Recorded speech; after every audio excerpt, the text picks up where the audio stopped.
This is Pruning Grapevines Before and After Planting, Grape Video 25. In the last 4 grape videos, 21 through 24, we talked about basic skills involved in pruning of grapevines. Now we're going to start a series of actual pruning techniques for various stages in the life of the grapevine. And we're going to begin with the start of a vineyard, pruning the vines before you plant them or immediately after planting and during that first growing season. So here we go. Here's the goal: to have a wonderful crop, in this case Riesling grapes, on vines that are fairly young, in this case about 5 years old I think these vines are, and it is a beautiful, beautiful crop ripening on a lovely summer's day in Michigan. But it doesn't start there. The start of a production of a wonderful crop of grapes begins in the nursery. A nursery like this.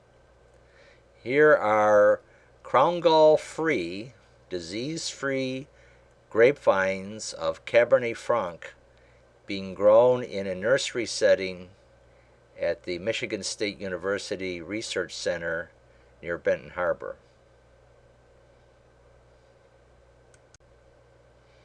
Most of the time, grapevines are planted commercially with a planter something like this. This is a modified tree planter, and we'll show you how it works in a moment. But the apparatus at the bottom that makes the cut into the soil has been widened and deepened so that we can get about a 20-inch deep trough in the ground to plant the vines as it goes across the field. And here it is in action. And you can see that the grower is putting a grapevine way down in that trough, and it's being covered over immediately with soil.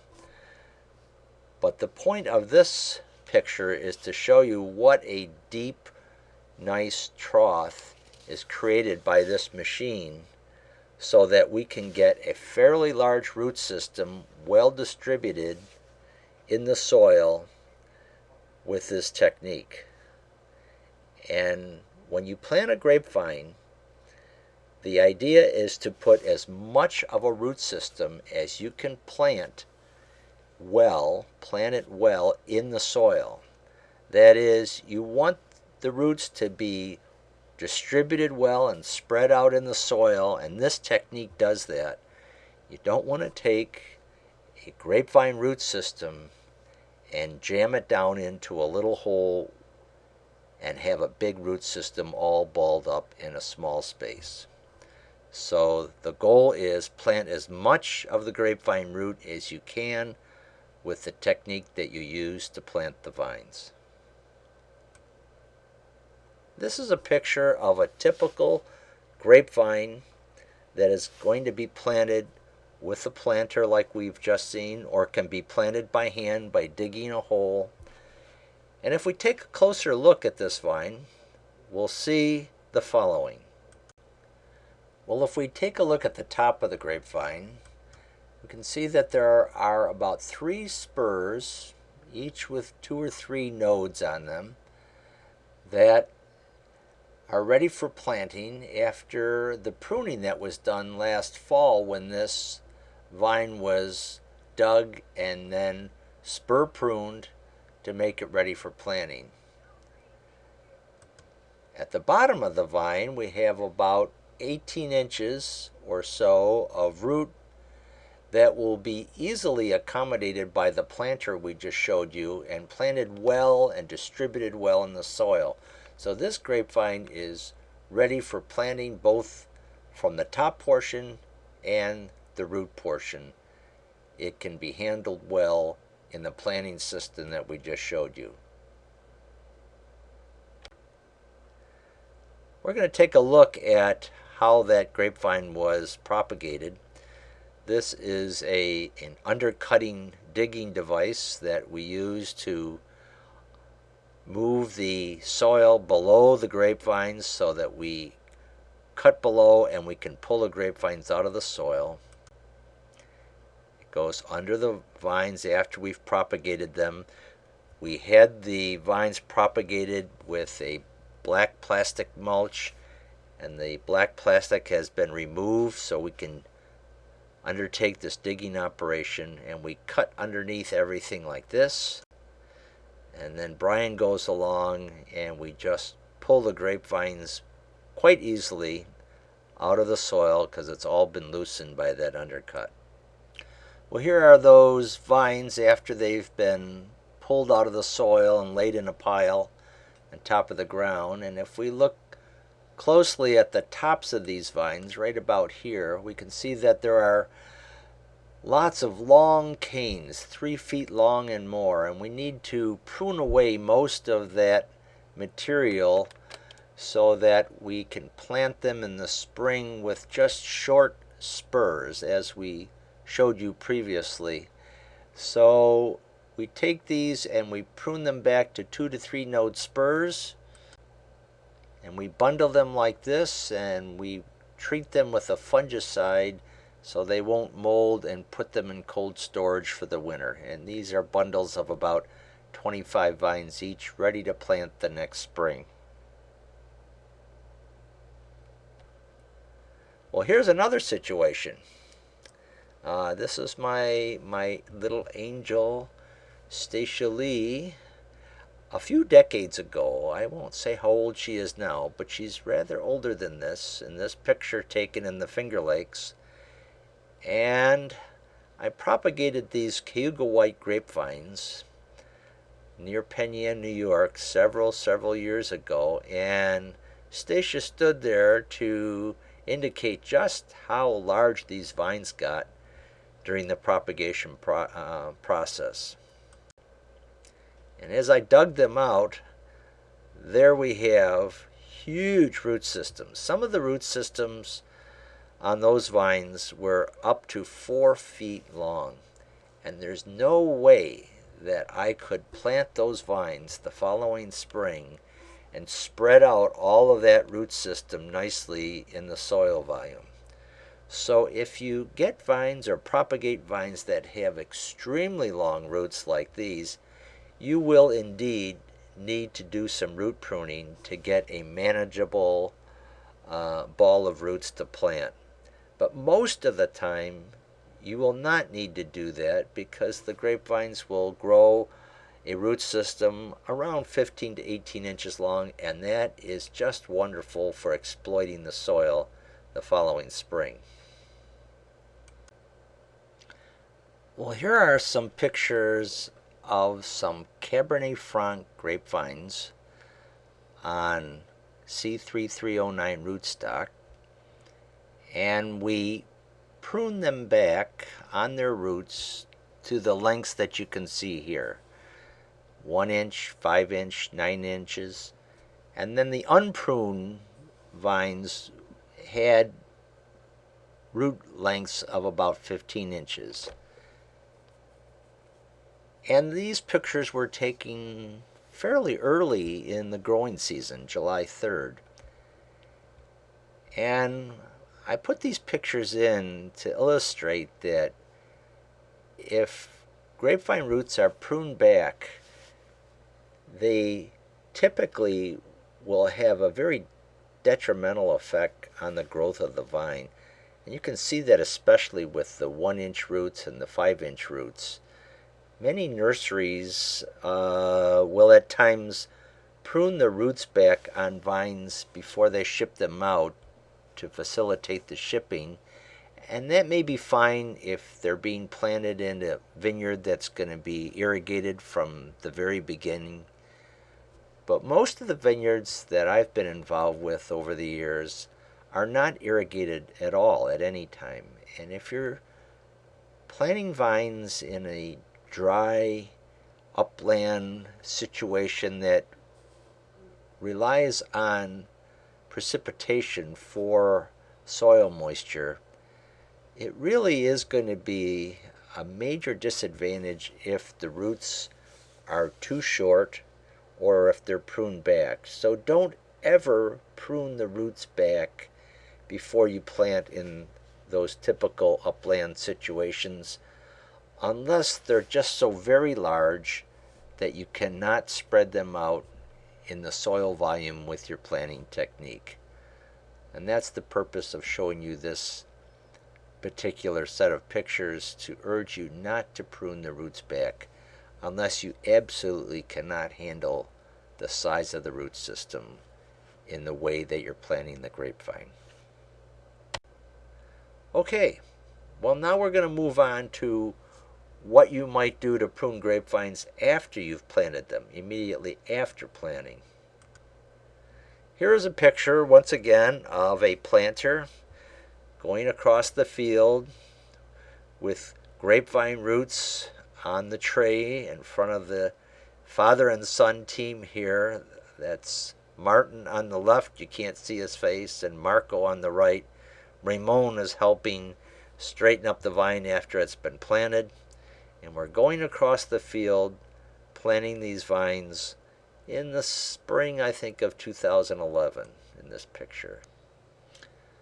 Well, there's Martin checking the graft union to make sure it's sound before he puts the vine in the ground, while his planting partner is planting a grapevine. If you look at these vines laying on the grid here, you can see in the lower right that these commercially propagated vines have been pruned back to just one spur of 2 to 3 nodes each in preparation for planting, and the roots are perhaps 15 to 18 inches long. Very typical type of new grapevine to be planted. Here's another planting team. This is Martin and Sylvia, a husband and wife team. Sylvia is checking to make sure that everything is fine with that vine before she places it in the ground. And once again, you can see that there's just a 1, 2 to 3 node spur at the end of that grapevine that she's holding. And you can see one of those vines in the lower left has the 1, 2 to 3 node spur on it.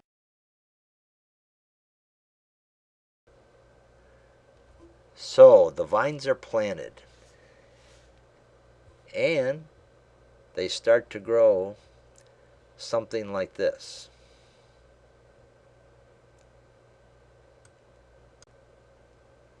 Here's a picture of a grapevine that has been planted in the early spring, and about 3 weeks later it looks like this. And if we look closer, we can see at least 9 different shoots starting on this grapevine. Now the question, do you prune some of those off, or do you leave them all grow? That is the decision for pruning immediately after planting. Well, to begin to answer that question, we're going to take a look at this experiment we did many years ago on what are called grow tubes. Those are the plastic tubes in the background, and they're perhaps 30 inches long. The grapevine shoots are forced to grow up through those tubes and out the top, and they really do facilitate rapid, elongated growth of the grapevine, as we're going to see. Well, we did that as one treatment, and we left 3 shoots on the vines that were grown with the grow tubes. And in the foreground, another treatment was to just leave the vine unpruned after planting and let as many shoots grow as possible. Here's another view on the very same date, and you can see now that the shoots coming up through those grow tubes are approaching the top of that 6-foot trellis, and it's only June of the year they were planted. Very impressive growth, And now looking in the background at the other treatment, the vines with all the shoots that were possible to grow from the grapevine are much shorter. But what we did find is that the vines that were left unpruned right after planting and were allowed to grow all the shoots possible developed more leaf area. And when we dug up vines and measured the roots, they developed more root system with that technique than the vines in the grow tubes. But it's hard to deny how impressive the elongated growth is with the use of grow tubes and pruning back just to 2 or 3 shoots. In fact, here again is a third picture on that same date, June 30th, and we did find one vine where the shoot growth had grown above the 6-foot wire. Well, that certainly is impressive, but think of what it takes. It takes the installation, in this case, of the trellis, the posts and 2 wires, and the use of grow tubes. Or you don't have to put all that in, but you have to put in support stakes if you're going to do that. Because if you prune back to 2 or 3 shoots, you must take very good care of them and keep them safe from breaking in the wind. And either put in the whole trellis or put in support stakes when you use this technique of pruning back to 2 to 3 shoots per vine. And then there's the cost. This cost estimate was done several years ago, and we came up with a total cost per acre of using grow tubes at the time of over $500 an acre. It's at least that now and more. So there's a cost factor when you use that intensity of management of pruning the vines back right after pruning to 2 or 3 shoots, and then managing those very small numbers of shoots very, very carefully. Well, this is the other technique, and this picture is late in the fall, October 14th, and the vines have been allowed to grow on the ground all season, unpruned, to develop as much leaf area as possible. Doesn't look nearly as impressive, does it, as putting the trellis in the first year and training everything up nicely. But it does make for easier management for the grower who doesn't have to do all of those things at the very same time. Here we have a picture showing that at the end of the first growing season, the posts for the vineyard can be put out in the field. I found this picture in my slides. This was an open winter, and we had posts being pounded in here almost New Year's Eve because of the open winter we had in that particular year. Here are pictures of the trellis construction in the spring of the second year of a vineyard, so that between the fall after the first growing season, the winter, and the spring, all the work of installing the trellis can be done over an extended period of time when the vines are allowed to just grow on the vineyard floor the first year rather than trellising them immediately. And when we allow them to grow on the floor like that, the pruning issue is don't prune them back to 2 or 3 shoots. Just leave everything grow. It will develop more leaf area. That leaf area will result in the development of more root system. Here's a picture of that vineyard at the start of the second year with all the end posts in and all the anchors. This was a 5-acre vineyard we planted about 3 years ago. And we prune the vines, tie them up, and here we have at the start of the second growing season now what looks like a much more manageable, a much more organized vineyard now that we have the trellis in and the vines growing up in their second year.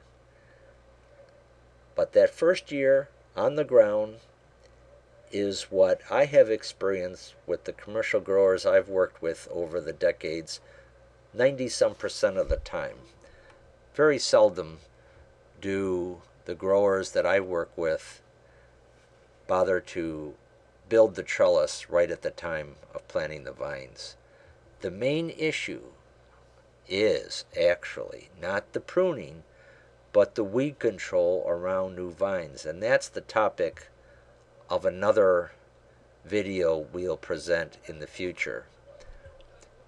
All of the care of young vines has to do with, number one, weed control around those new vines, as you can see here. You have two options. Either don't prune the vine right after planting, let it grow on the ground with all its shoots, or prune the vine back to 2 or 3 shoots and manage those 2 or 3 shoots intensely. If we go back to this study comparing the use of grow tubes and pruning of young vines back to 3 shoots or not pruning them at all, let's look what happened to these vines in their second and third year. Here are the vines in the second growing season where we retained all the shoots and had no grow tubes. And here, very early in the second year, here it is, just May 19th, in the second year of growth of this vineyard, and the vines look like this, and they're starting to look pretty nice. And here's what we had for the treatment that retained 3 shoots and used grow tubes. The vines weren't nearly as robust. Often the shoot area inside the grow tubes does not develop well, and you can see that on these young vines that we do not have nearly the development of leaf area early in the second growing season as we did where we just left all the shoots grow in the first year. Well, by the third year, in August, the truth is the treatments blended together and we couldn't tell with our measurements one treatment from the other.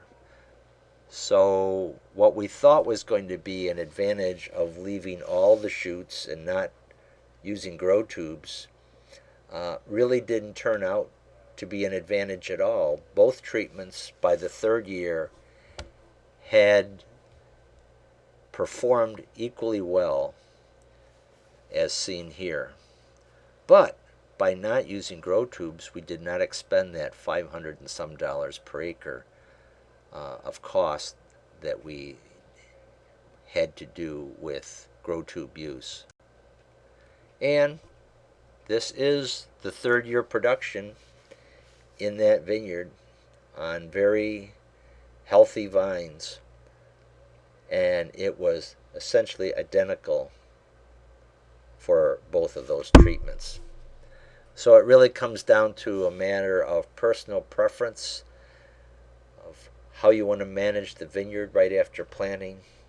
If you have the mindset to get stuff up off the ground, grow shoots long up to the top of the trellis early in the life of the vineyard, then you can prune them back, use grow tubes, put in the entire trellis, or you can just leave the vines unpruned, grow them on the ground, and in the long term, our results indicate you'll wind up in the same place.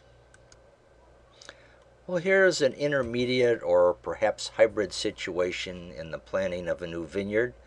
This is a vineyard in the Traverse City area of Michigan. This is the first year of this vineyard.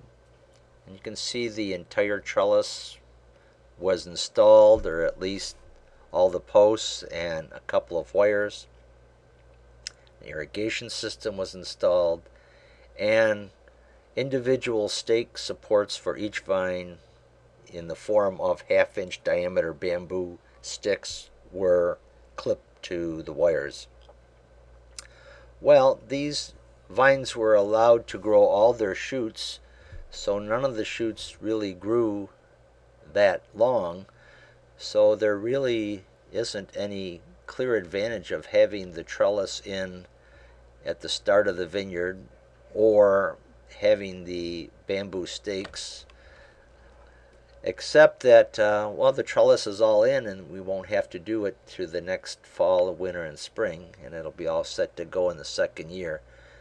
But all of that support system really wasn't necessary with hindsight for this vineyard, and it would have been more useful had the vines been pruned back to 2 or 3 shoots and then carefully guided up onto the trellis. Well, your choice. Intensely manage your vines at the time of planting, prune them back to 2 or 3 shoots, and make sure that you support those shoots well in their early growth, or let all the shoots grow out on the grapevine after you plant them and construct your trellis the following fall, winter, and spring. Here's another picture of a new vineyard being grown on the ground. And notice that in all these pictures there's excellent weed control all around the vines. And that topic will be covered in future videos on vineyard establishment. For now, let's summarize pruning of grapevines before and after planting. Do not prune any roots off of the grapevines before you plant them, unless they are so very large that you cannot distribute those root systems well in the soil with your planting technique. When you propagate your own vines, you can prune the canes back to 2 to 3 short spurs before planting. When the vines grow out, you have to make a decision whether you're going to prune back to 2 or 3 shoots and intensely manage those shoots with stakes, installation of the trellis, etc., or leave all the shoots grow as seen here and let them grow on the ground for the first season and install the trellis in the fall, winter, and spring following the first growing season. Those are 2 viable options. I believe if you do it well in either case, you'll be happy with the result if you do good weed control around the vines regardless of how you prune them. Well, we thank you for your attention. In our next video, we'll talk about pruning grapevines before the start of their second growing season. But until then, happy grape growing!